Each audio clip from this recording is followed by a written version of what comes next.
saat niki pun selesai malam niki nggih. Iki barang wis metu saka omahe aku. Intine men selesai kabeh urusanane sampean. Nggak punya rekan-rekan yang orang kaya percaya lagi, makanya ya agak sedikit ngeri gitu loh. Semua tamu yang ke rumah saya itu pinginnya sugih, Pak.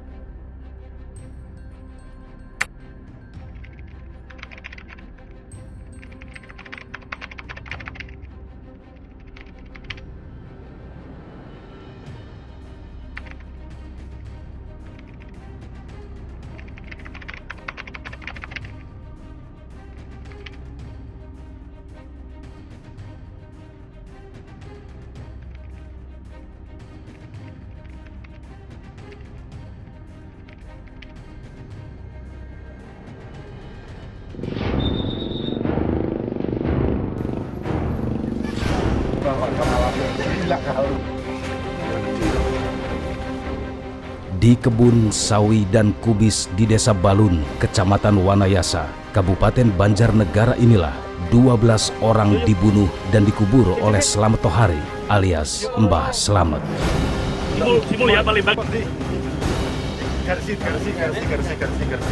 Dengan tipu daya bisa menggandakan uang, Mbah Slamet menggiring korbannya ke perkebunan miliknya untuk dieksekusi.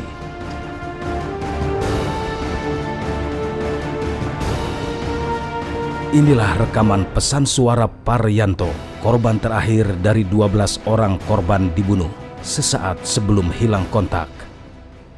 Tahu kalau di Sherlock ini rumah orang tuanya atau rumahnya juga samalah. Takutnya kenapa-napa ayahnya gitu loh. Ya sih, ini cuma intinya sih waspada aja. Ya dia sih pernah ngasih ayah 100 lebih. Cuma ini buat waspada aja, takutnya namanya ayah kan gak punya temen, gak punya asisten, gak punya ajudan, gak punya rekan-rekan yang orang ayah percaya lagi. Makanya ayah agak sedikit ngeri gitu loh. Apalagi tadi di hutan, ayah gak sadar, yang ngantuk mulu, habis minum tidur lagi sampai ayah lagi bersila nih sambil nunggu, kepala ayah langsung tidur di bawah. Kan aneh, dia ngomong aja kayak orang mabuk, dia juga kayak ngabuk, kayak ngomong sendiri kayak orang gila. Ya udah ya, moga-moga selamat sampai tujuan dan sukses, amin. Tahu lokasinya ini di mana? Ini lokasi di rumahnya dia gitu loh. Masih satu kampung. Ini rumah orang tuanya, sekitar 100 meter baru rumahnya dia. Sama aja, namanya kan selamat.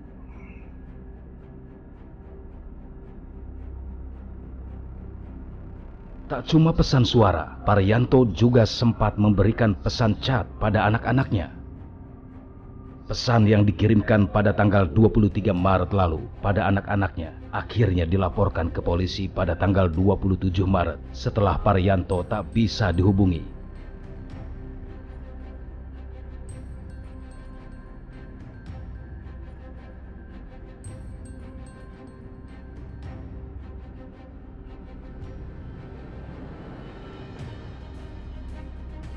Rekaman suara dan pesan Paryanto akhirnya jadi pintu masuk bagi kepolisian Resor Banjarnegara untuk mengungkap kasus pembunuhan berantai yang dilakukan Slamet Tohari.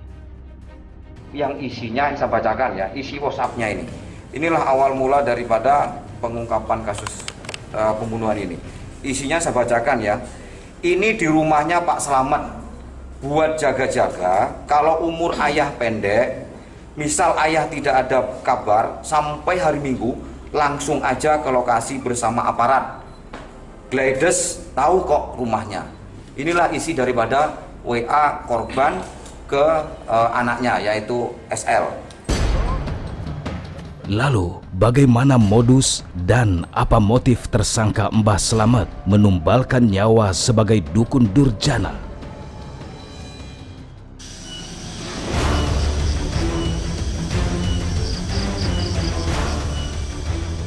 Malam itu, jalan setapak di Desa Balun, Kecamatan Wanayasa, Banjarnegara, Jawa Tengah menjadi akhir kisah keji Mbah Slamet alias Slamet Tohari. Mbah Slamet ditangkap Satuan Reserse Kriminal Polres Banjarnegara di rumahnya.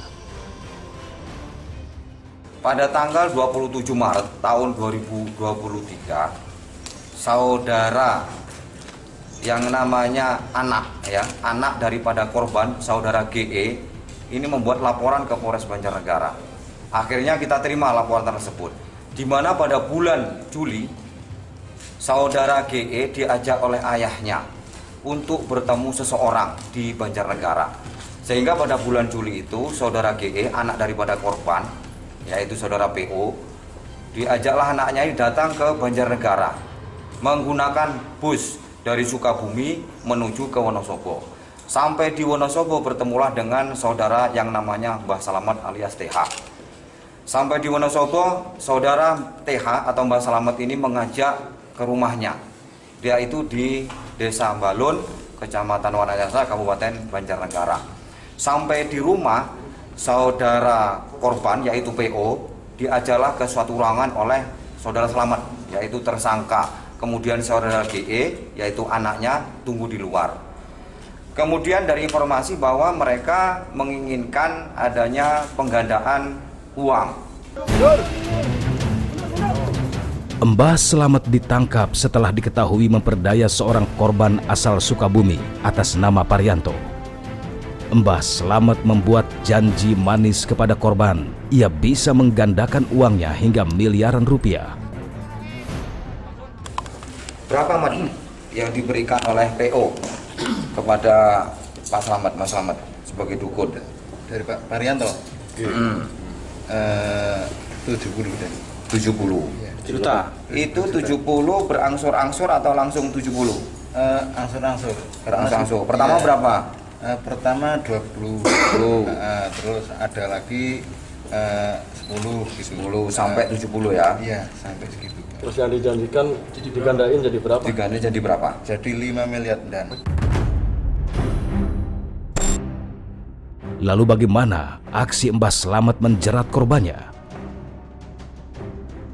Modus operandinya bahwa si tersangka ini, TH atau Mbak Slamet ini memiliki tangan kanan, yaitu saudara BS. Nah ini di belakang saya. 1 tahun yang lalu, saudara BS ini mengupload ke Facebook. Isi daripada Facebook itu bahwa saudara Slamet ini adalah orang pintar yang bisa menggandakan uang. Akhirnya korban yang meninggal dunia ini tertarik. Akhirnya BS ini mempertemukanlah saudara korban PO dengan Mbah Slamet.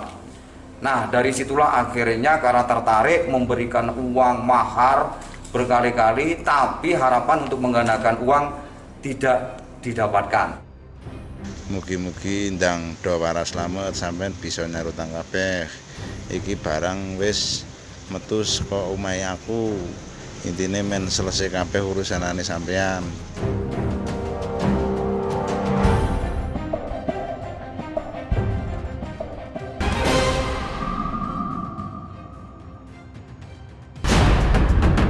Akhir saat niki pun selesai malam niki nggih.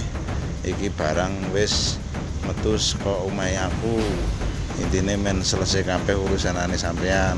Gak punya rekan-rekan yang orang ayah percaya lagi, makanya ya agak sedikit ngeri gitu loh.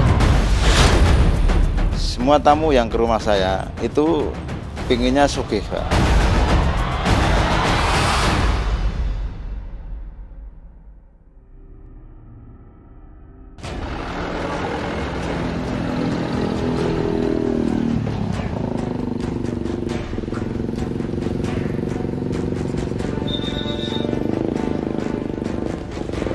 Pasca tertangkapnya Slamet Tohari alias Mbah Slamet, kepolisian mengusut dan mendalami kasus tersebut. Area ladang di Desa Balun, Kecamatan Wanayasa, Kabupaten Banjarnegara menjadi lokasi penyelidikan polisi.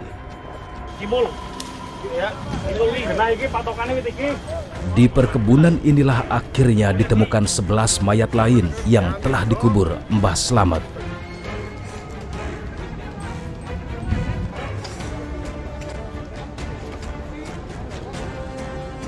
bagaikan ladang pembantaian. Satu lubang berisi 2 mayat korban. Kami saat ini berada di TKP, dapat rekan-rekan lihat, nanti juga bisa dilihat di tayangannya. Ya, pada intinya saat ini ada penambahan mengenai jumlah korban. Untuk selanjutnya mengenai jumlah korban berapa dan identitasnya nanti dapat dijelaskan di pertemuan selanjutnya oleh pimpinan kami. Itu di area kebun ya Pak ya? Di area kebun yang Iya, sama? di area kebun, masih area sama, masih yang memiliki atas nama ST. Aksi kejahatan Mbah Slamet dengan mengubur belasan korbannya menjadi catatan sejarah aksi keji dukun palsu pengganda uang di Indonesia. Beragam barang bukti hasil kejahatan Mbah Slamet disita polisi. Lalu mengapa Mbah Slamet tega hingga menghabisi nyawa para korban pasiennya? Bahwa motif dia ini, yang pertama motif tersangka ini karena kesal, sering ditagih, mana uangnya, mana uang penggandaannya. Yang kedua karena juga Slamet ini tersangka juga takut akan dilaporkan ke aparat penegak hukum sehingga diracunlah korban ini dan akhirnya dikebumikan di Jalan Setapak, daerah Wanayasa, Kabupaten Banjarnegara. Slamet Tohari akhirnya ditahan kepolisian sebagai tersangka pembunuhan 12 orang. Meski hasil otopsi antemortem belum rampung, namun 3 diantaranya berhasil diidentifikasi Polres Banjarnegara. Di antaranya adalah Parianto dan 2 lainnya adalah suami istri asal Lampung bernama Irsyad dan Wahyu Triningsih. Di 12 temuan mayat, ini baru 1 yang sudah teridentifikasi. Kemudian kemarin kita juga mendapatkan 2 temuan mayat dan diakui oleh tersangka bahwa namanya adalah saudara Irsyad. Dan kemudian tadi malam kami juga mendapatkan informasi dari warga masyarakat Lampung bahwa saudaranya pernah hilang, yaitu atas nama saudara Irsyad, dan yang perempuan ini kebetulan istrinya bernama Wahyu Triningsih. Nah, ini kami sudah mendapatkan sudah dari keluarganya sudah mengirim fotonya, baik Pak Irsyadnya dan Ibu Wahyu Triningsihnya, dan ini pun sudah kami cross check kepada tersangka bahwa tersangka mengiyakan bahwa inilah yang telah dibunuh oleh tersangka, yaitu warga masyarakat Lampung. Pak Irsyad niki pun selesai malam niki, nggih. Mugi-mugi ndang do waras slamet sampean bisa nyarutang kabeh. Iki barang wis metu saka omahe aku. Intine men selesai kabeh urusanane sampean.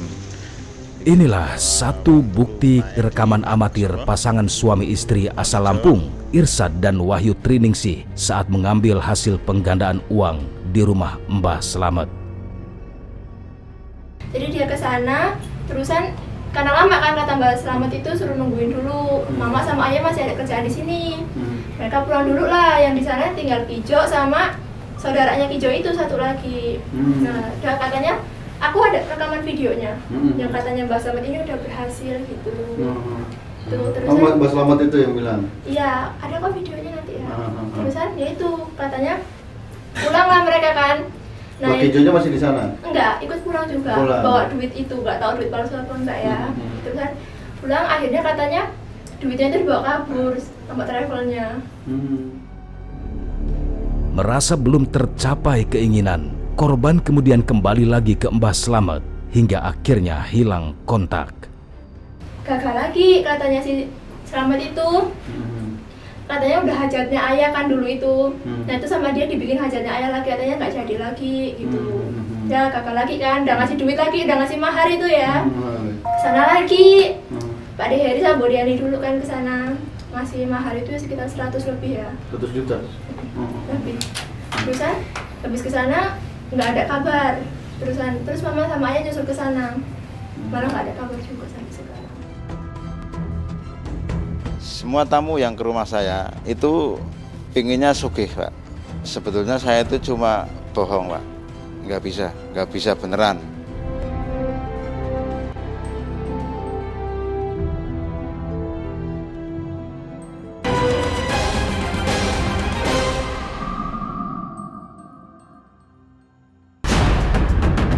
Irsat niki pun selesai malam niki, nggih.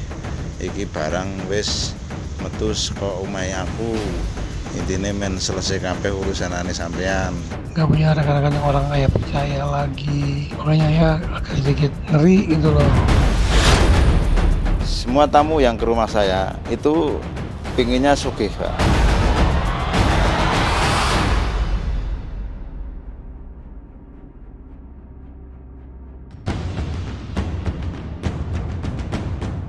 Fenomena praktik-praktik kejahatan berkedok penggandaan uang nampaknya masih terus saja terulang. Banyaknya masyarakat yang masih saja tertipu janji manis palsu hingga menjadi korban jiwa terus berjatuhan. Lalu apa yang menjadi penyebabnya? Pertama adalah bahwa memang kan profesi dukun itu kan masih mendapat tempat ya di masyarakat kita. Dengan kata lain, kalau dukun itu lalu mengatakan bahwa saya mampu berbuat sesuatu, orang relatif lebih mudah percaya ketimbang kita-kita, gitu Pak ya. Sepandai tupai melompat akhirnya jatuh juga. Mungkin itu yang dialami Slamet Tohari alias Mbah Slamet. Meski sudah sejak tahun 2020 menipu orang dan menutupi perbuatan kejinya, pada akhirnya terbongkar juga.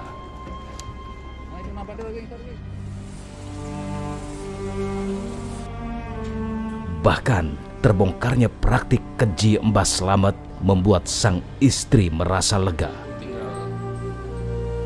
Pasalnya, sejak mengenal wanita idaman lain, perilaku Mbah Slamet mulai berubah dan jarang menafkahi kembali keluarganya. Udah lama nggak pulang, kan itu sama perempuan lain. Katanya ngekos di Karangkobar. Terus? Kan udah setahun melantarkan anak istri, kan udah berarti setahun. Saya lega karena waktu diri udah ketangkap, saya nggak tertekan-tekan terus itu sama perempuan lain gitu. Ya. Okay. Saya udah merasa lega gitu, nggak sakit hati sih. Beragam cara menebar pesona tipu muslihat dukun palsu menjadikan banyak korban yang terjerat janji manis. Untuk menjaring banyak peminat, Mbah Slamet mengajak BS sebagai orang yang menyebarluaskan aksinya melalui sosial media Facebook.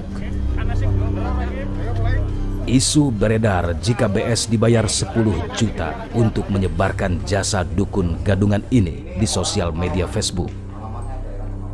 Anehnya, meski sudah menipu dan juga membunuh para pemilik uang, Slamet Tohari tampak tenang dan tak ada muncul penyesalan saat diwawancarai. Mbah Slamet katanya benar-benar lupa mengenai identitas para korban itu. Itu gimana ceritanya, Pak? Ya betul, karena sudah lama orang-orang itu yang saya bunuh, jadi saya lupa namanya itu. Itu yang pertama dan terakhir itu masih ingat Pak, cuma namanya itu banyak yang lupa gitu Pak. Kalau yang pertama tahun 2020 benar Pak? Sekitar itu ya. Berarti yang terakhir yang kemarin 2023? Iya, yang terakhir ini yang dari Bapak Sukabumi Paryanto. Ya. Mbah Slamet, itu benar nggak mereka yang menjadi korban ini rata-rata bukan warga dari Jawa Tengah, Pak? Iya, enggak. Ada yang dari Jakarta, dari Tasik gitu, Pak. Ya. Mbah Slamet, boleh diceritakan nggak bagaimana mereka itu bisa sampai bertemu dengan Bapak gitu loh? Dari mana ceritanya? Katanya lewat iklan di Facebook atau gimana, Pak? Ya, ada yang lewat itu iklan dari Facebook, ada yang lewat dari orang, Pak. Mereka itu rata-rata kesini itu niat utamanya ingin cepat kaya atau bagaimana, Pak? Semua tamu yang ke rumah saya itu pinginnya sugih, Pak. Ya. Sebenarnya Mbah Slamet ini punya kemampuan untuk itu atau enggak, Pak? Untuk bisa membuat orang itu bisa benar-benar kaya? Nggak bisa Pak, sebetulnya saya itu cuma bohong Pak, nggak bisa beneran. Cuma karena dia sudah yakin, jadi dia tak suruh nyari uang, dia mau gitu Pak. Ya saya yang jelas perilaku yang saya lakukan, yang jelas benar-benar saya membunuh orang, sejumlah 12 orang, yang jelas saya tobat, benar-benar tobat gitu Pak. Kalau dari keluarga saya, anak dan istri sama sekali nggak ada yang tahu kalau saya itu membunuh orang gitu Pak. Warga juga berarti nggak tahu? Warga apalagi Pak, itu saya bunuh itu saya sendirian, nggak ada teman. Kalau ada teman itu pasti bocor, jadi saya nggak berani, apalagi teman, apalagi keluarga gitu. Mungkin ada yang ingin Mbah Slamet sampaikan kepada para keluarga korban ini yang sudah meninggal dunia, ke-12 korban ini Mbah?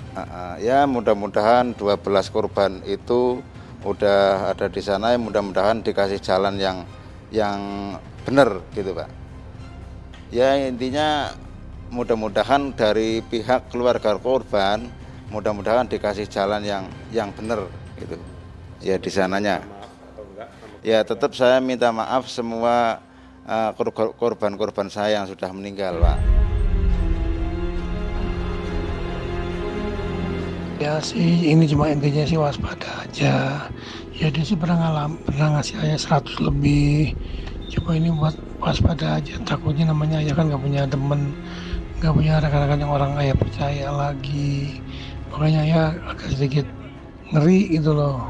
Apalagi tadi di hutan, ayah nggak sadar, bapaknya ngantuk mulu, habis minum tidur lagi sampai ayah lagi bersila nih sambil nunggu, kepala ayah langsung tidur di bawah, kan aneh.